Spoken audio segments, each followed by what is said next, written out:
Hey designers and non-designers, and welcome back to another tutorial. I hope you had some very restful, exciting holidays and feel ready to tackle this very fresh new year. I thought we could kind of start 2026 off with a list of tips, tricks that you may actually not be familiar with that are going to help you work smarter and not harder in Readymag across the board. So we're going to be covering 7 tips that help improve your overall design workflow, and those include Figma to Readymag integration, sharing and selling templates, and also using personal templates, saved user presets and presets in general, blocks, bundle drags, shortcuts, and last but not least, version history. So sit back, relax, and let us fly through this.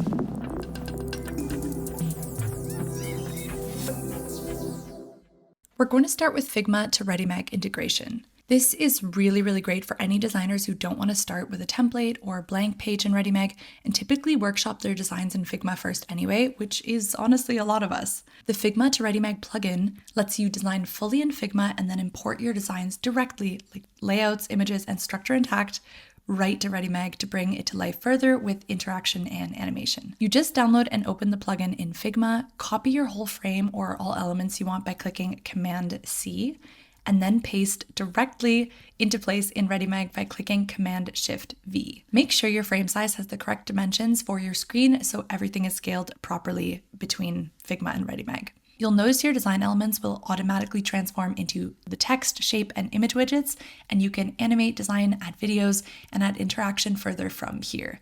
So it's literally a win-win in all ways. You just need to get the free Figma to Readymag plugin in Figma, and you're good to go. You are welcome to all our Figma designers.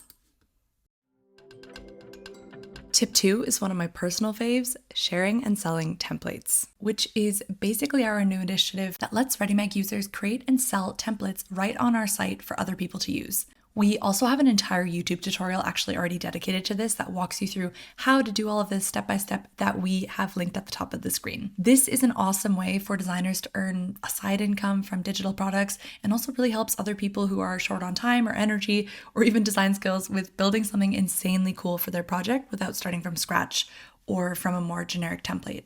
To submit a template, all you have to do is make sure your project fits the requirements, upload some info about it, a couple preview visuals, and submit it to us for review. With any luck, it'll be accepted and you can find your template in our template section. It is truly that easy. Also, while we're still on the topic of templates, this is a little bit different, but you can also make a template out of one of your own pages for your own use. And this can really speed things up in your process as well. All you have to do is click on the page you want to make a template out of, click into templates, and then click the plus icon to add your page to your own saved templates.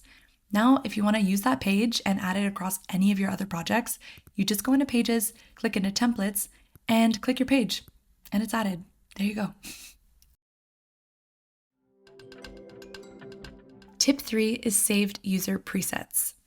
I truly love this one because it helps you speed up your workflow in projects so much by perfecting a design once, even with animation, like completely finished, and then implementing it everywhere you need across your project.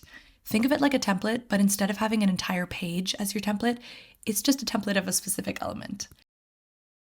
You can create your own personal presets by selecting one or multiple widgets at the same time, and then clicking this save icon in your properties toolbar. Now you'll find your new preset in your Save Preset section under Presets, and you can give it a name and use it wherever else you need.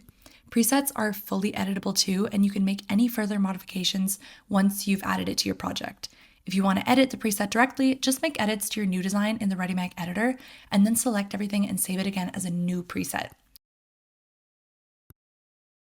You can also move any presets to global, which means they'll be available across literally all of your projects, not just the one you're in. Of course, we've also got general presets and animated presets that you may be more familiar with and that are available for your use in our overall preset section. If you haven't already, browse through here for sure and experiment around with a couple of presets because there's some really awesome stuff in here. Tip 4 is working with blocks. This is a great tool that allows you to work separately on different parts of your page. It's a great way to work in sections and keep things super clean and organized and help you in situations where you need a quick fix, like replacing an image or adding or editing text without affecting any other parts. You can enable blocks mode by toggling it on or off in modes or by clicking B on your keyboard. Now all widgets will be automatically divided into groups separated by spacers, which you can drag to change in size, and you can duplicate blocks or add new sections in between by clicking these buttons on the left-hand side. Simply toggle off blocks mode again when you want to work normally. Super easy.